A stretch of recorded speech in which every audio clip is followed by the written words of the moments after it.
Recently, I was asked to give a talk at a woman's real estate luncheon.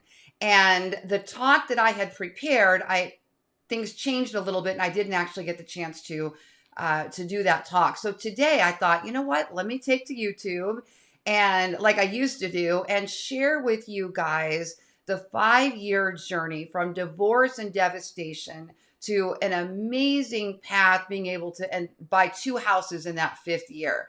Now, I am a marketing strategist and I also am a real estate agent in Las Vegas. I have a team out here, but I don't want to talk too much about business strategies. I want to focus more on the path and the mindset and the action that I took to get myself to where I am today.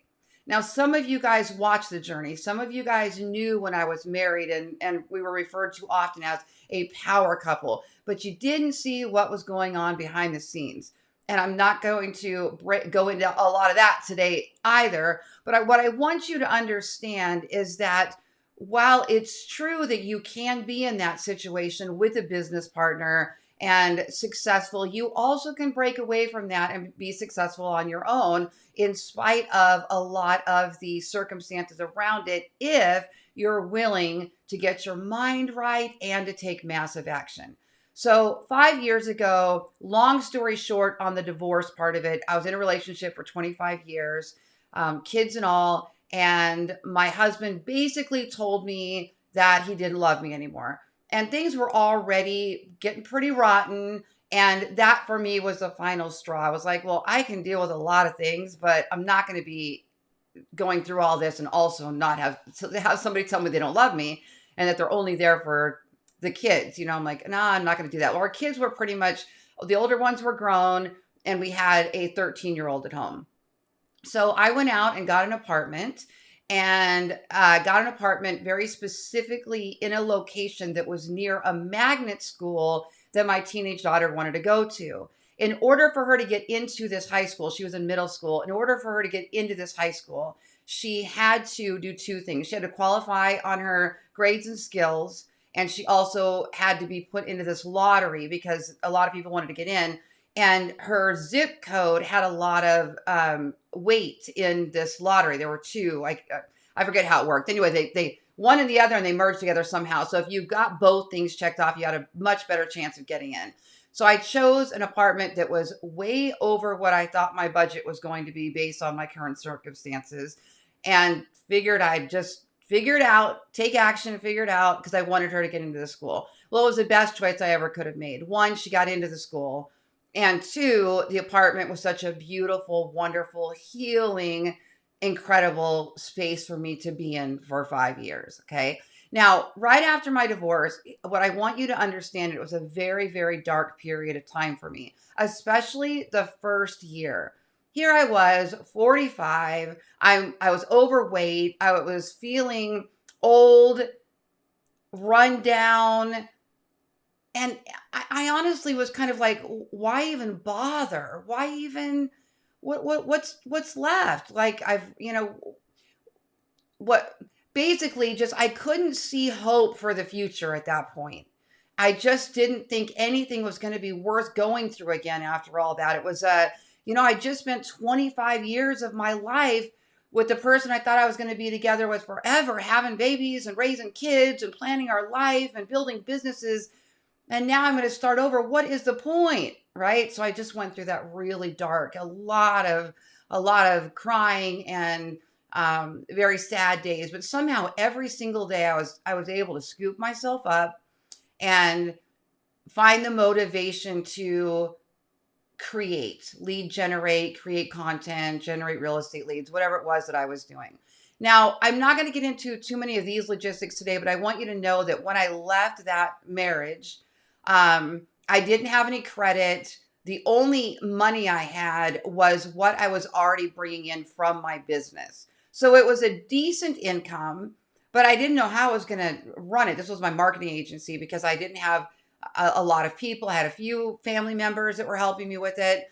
And a lot of the profit was going out to payroll and whatnot. So it was decent, but it was scary. I didn't know how I was going to figure everything out. And then my real estate business, I had basically completely dissolved during the marriage, when the marriage started falling apart. And so I had a license, but I didn't have a team anymore. I really wasn't doing anything with that besides generating a few referrals here or there that I would generate leads and send out and get a commission. But there was nothing stable from it at that point. So I sat down and I said, okay, here's what I need to look at. No matter what, I'm alive.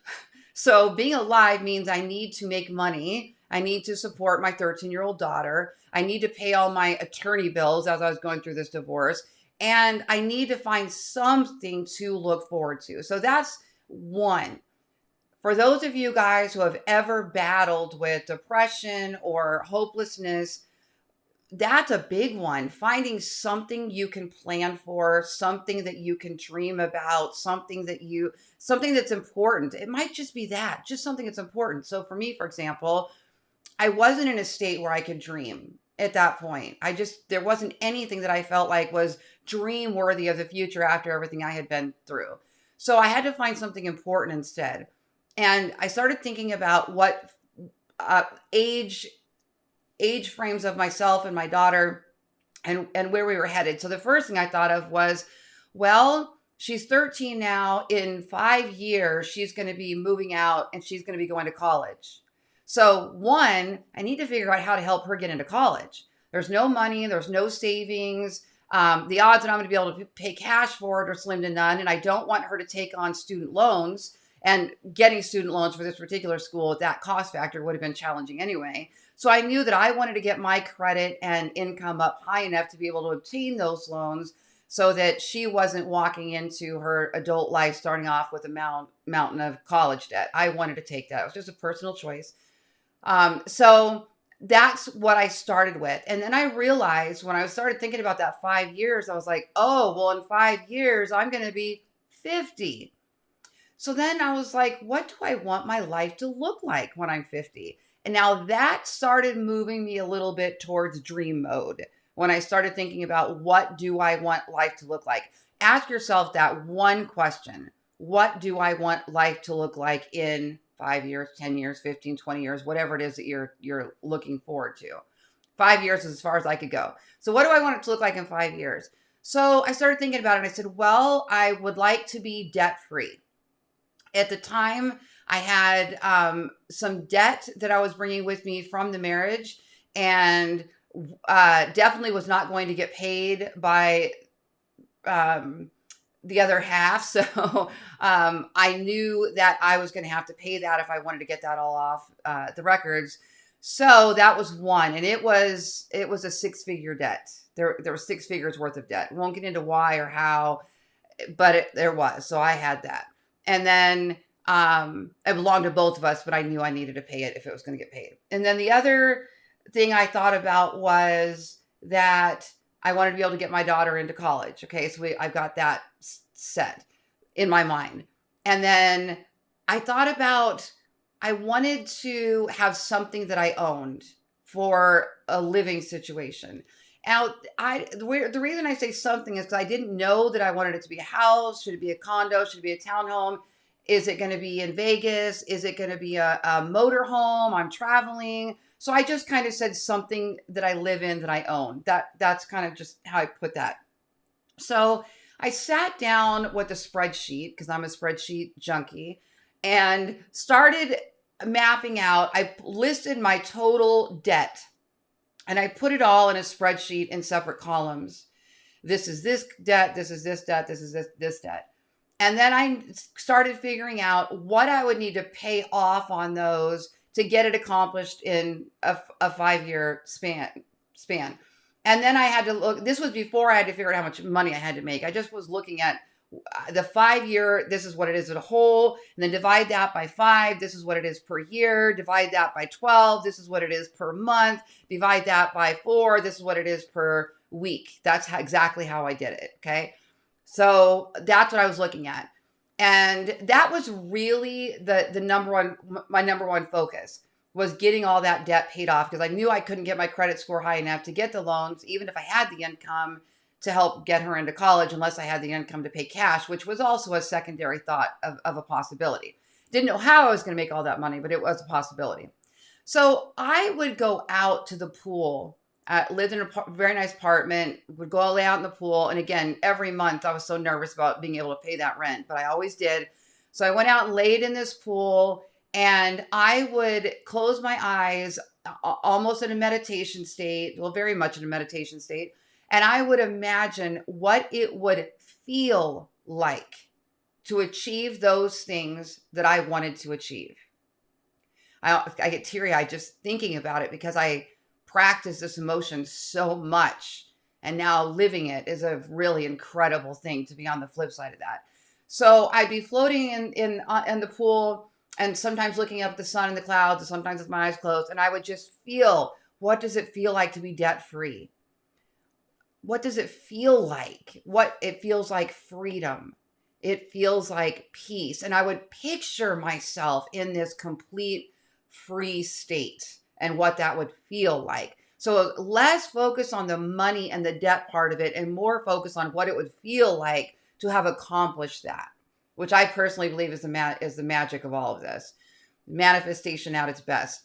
And then I would picture what it was going to feel like for Tabitha to be in the college of her dreams. If she got in, she still had to get in, of course. But I knew even if she didn't get in, she would go somewhere. She would go to second or third choice or whatever. So it was still going to come up. And I knew there'd be dorm fees and everything else. So I was laying there picturing what it would feel like to be so proud of my daughter that was in the school of her dreams, and what it would feel like to go visit her and for her to come visit me. And I would see her in the dorm and I would see her in class, and I would feel the accomplishment of what that feels like to have helped her get there. Okay. And then I would sit there and I would dream about having my life at 50. What does 50 look like? And I pictured everything from the feeling of being able to travel whenever I wanted, however I wanted, with whoever I wanted. My thing has always been this. If I want to go on a trip, this is where that dreaming part started coming back in. If I want to go on a trip and I want to take my siblings with me, and my siblings don't have the money to go on whatever trip it is that I have chosen because I like really cool trips, then I would like to be able to pay for it and take them with me. It's just the way I've always been this way. And it very much is a driver for me to be able to do that. So I would sit there and picture what it would feel like to do these things with everybody. And it was all kinds of things, from cruises to motorhome trips to Disneyland to whatever. So I would feel that. And that was a real regular part of my process. Okay. So there's the manifestation part. And then the next part was the taking massive action. So I had to really sit down and get real about my life and my business. And I realized that the way I had been working in my marriage, working in our business in the marriage, was like sandpaper for me. I was doing things that, although my natural skill set says I should be, such as hiring, coaching my team, day-to-day team member growth, all of the things that we do when we get into building big businesses, that wasn't where I wanted to spend my day every day. It just wasn't. I love marketing. I want to, well, two things: marketing and teaching, marketing and teaching, marketing and teaching. They go together for me. One's not good without the other. And so I didn't want to do human resources every single day. So now I'm looking at myself in this new life saying, well, my goodness, I can do anything I want as long as it makes money, right? And what I know about true manifestation and listening to your soul and your spirit is that when you follow the flow, the things that you're naturally drawn to do, the money usually comes along with it. It's the resistance that causes the money not to show up. But when you're really in that flow and you're taking massive action, you cannot do it without the massive action part. Then you're really able to attract these things into your life, and you're able to level up in order to make more money. So for me, the first thing I did was I took my real estate business and said, what do I want my real estate business to look like? And I knew 100% I did not want to go back into the way it was. with a great big team, and I'm running everything. And just didn't want to go back into that the way that looked for me. I also don't like to go to an office. I like to work from home. So I was really trying to figure those things out. So I said, okay, what I think I'm going to do is I'm going to go back to how my team originally started back in 2010 at Keller Williams. And that was, I'm going to generate all the business and I'm going to hand it off to agents that don't really report to me. And I'm going to take a referral fee. But I also knew that what didn't work about that old model is that when I'm just handing it off to anybody, I don't get the repeat business, a business that comes off to other business. And if they bring in a lead themselves, I don't earn anything off of it if they're not officially on my team. So I knew I had to put a team back together, but I was going to build it in an affiliate model or a referral model, or basically all I do is generate the leads and then they do everything else. They handle the client and that.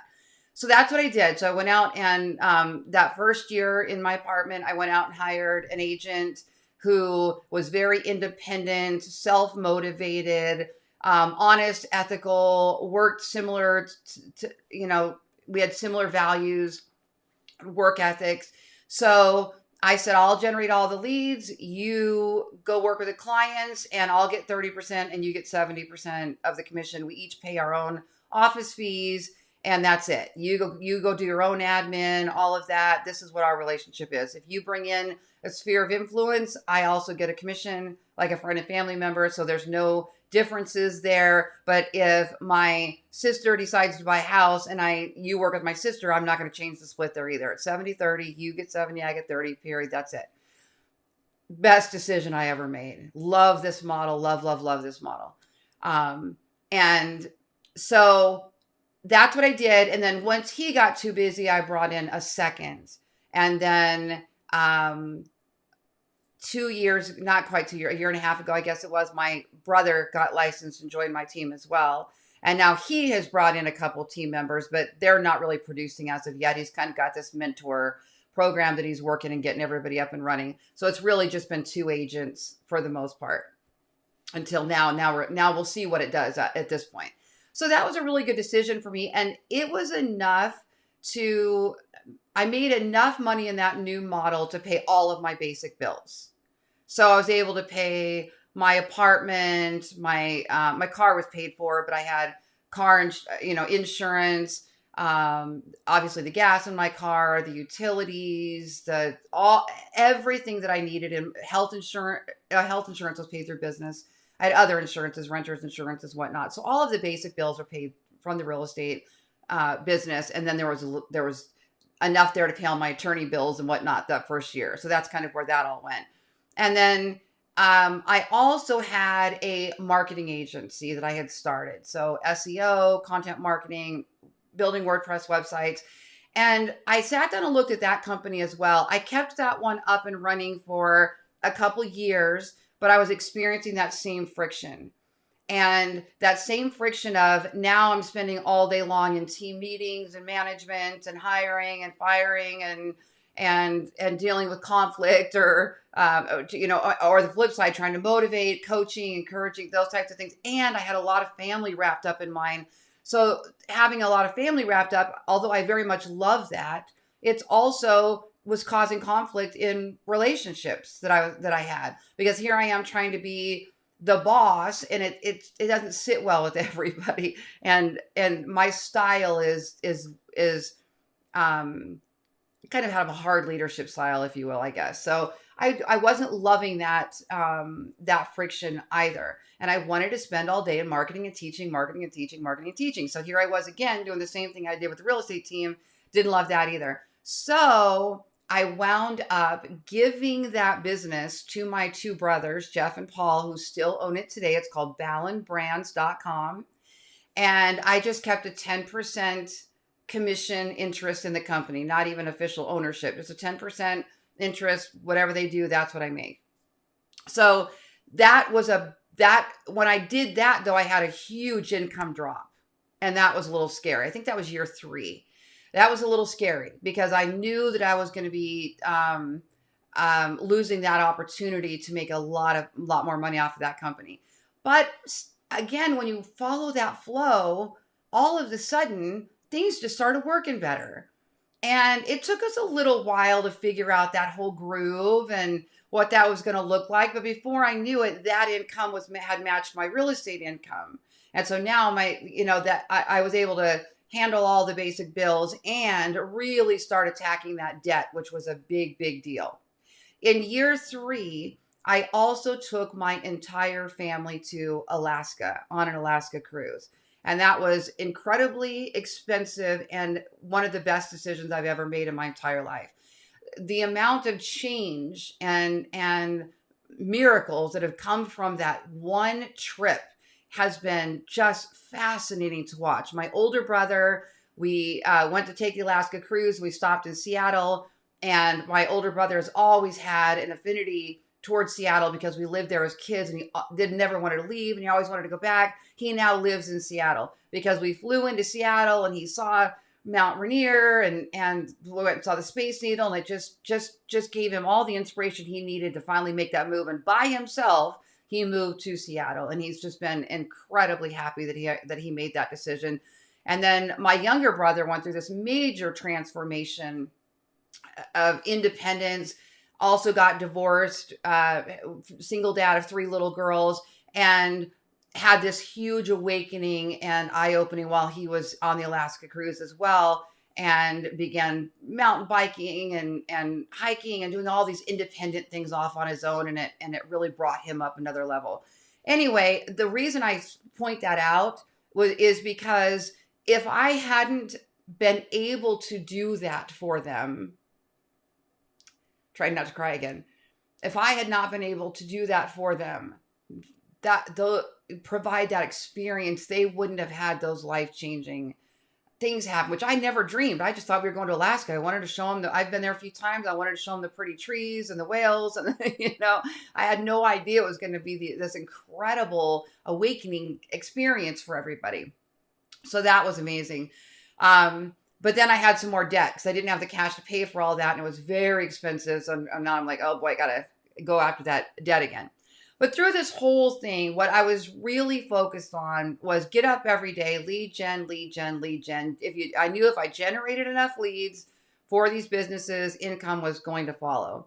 And it seemed like no matter what came up, I always had resources to handle it. And that is a big deal. Being able to, sometimes it is credit, sometimes it is debt, sometimes it's cash, sometimes it's a loan, sometimes I'm just using all these different examples. Whatever it is, having these resources to move forward is key. And a lot of people get stuck in a place where they just have no resources. When I moved into my apartment, I had to borrow my brother's credit card to the local furniture store to be able to get credit. That was a resource.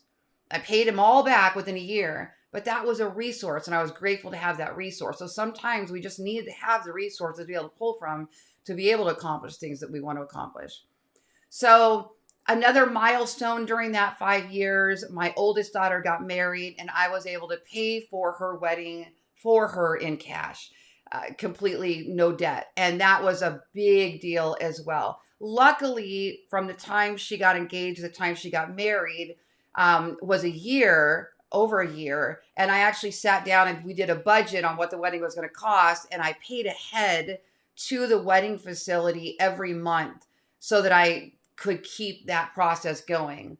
I'm not the best at saving money. So if I get money, I want to make sure it's going out to wherever it needs to go so that I don't end up, so I can't actually spend it. So those things were really important to me. And I just kept knocking down that debt, knocking down that debt, knocking down that debt, knocking down that debt. And then year 5, I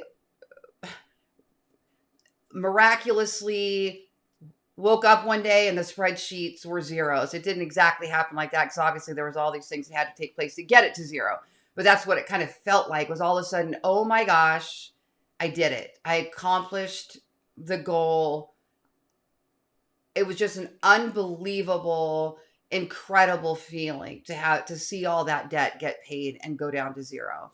Now I'm not debt free today because the next year, in year 5, that same year,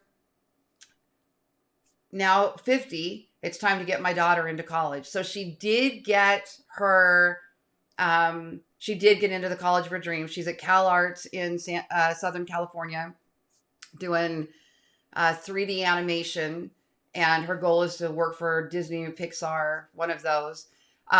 So I was able to help her get into that college. And right now I'm just taking 1 year at a time because that's what we do. And also, there was a house that came up for sale across the street from my little brother.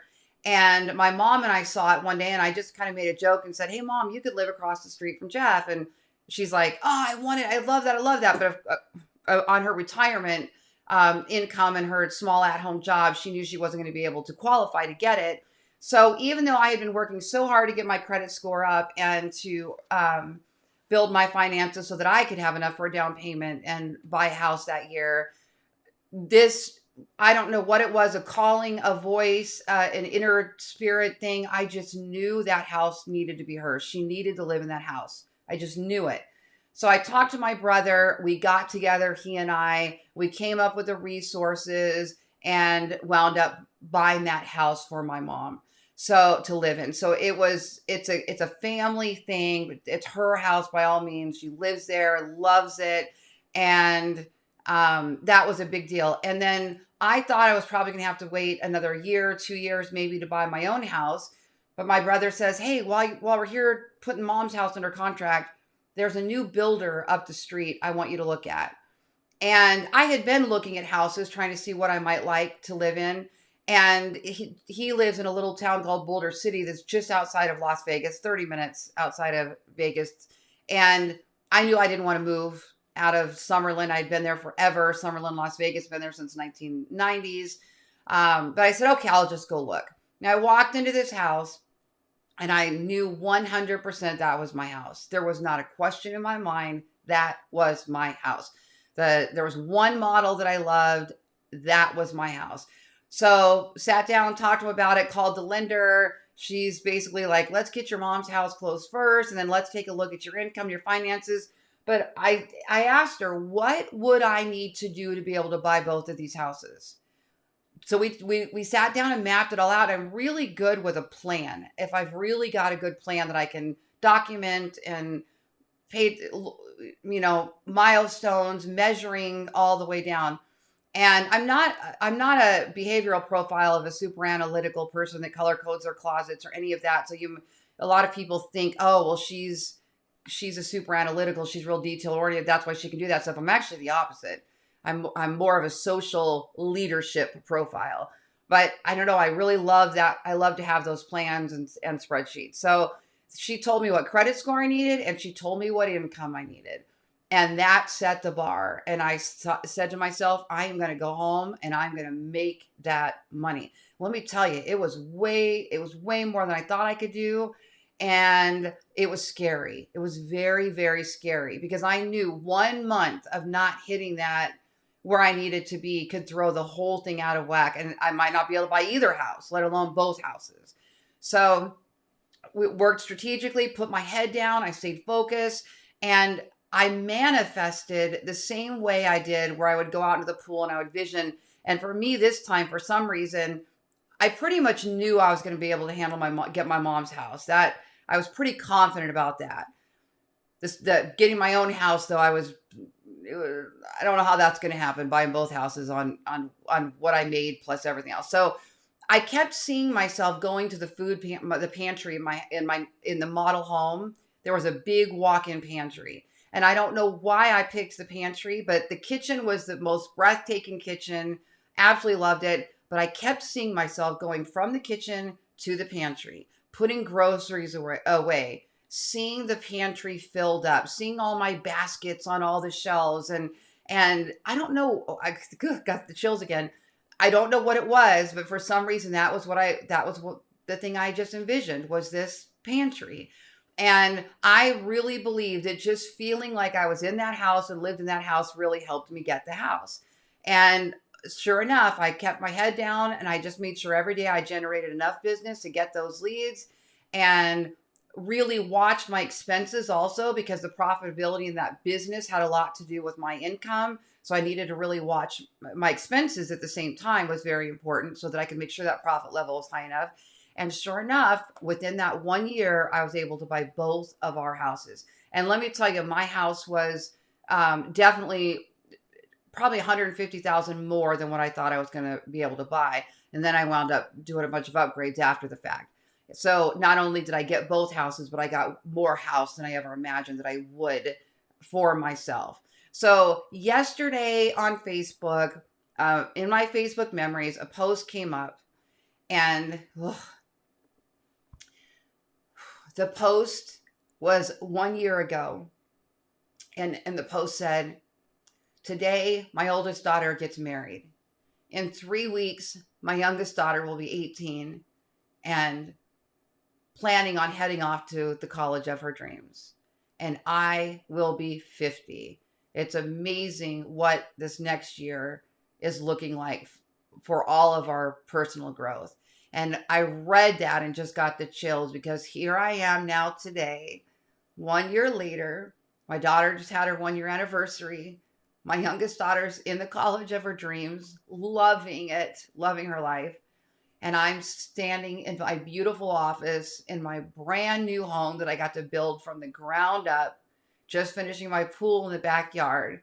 And I'm 50, hit the number, and I'm doing everything that I could imagine that I want to do. My businesses look like what I want them to look like.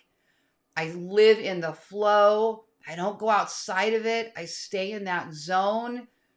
And it is absolutely amazing the things that can happen when we get our mindset right and we take massive action. I hope you find some inspiration in this story. I'm Lori Ballen. Thanks, guys, for joining me today. Appreciate you.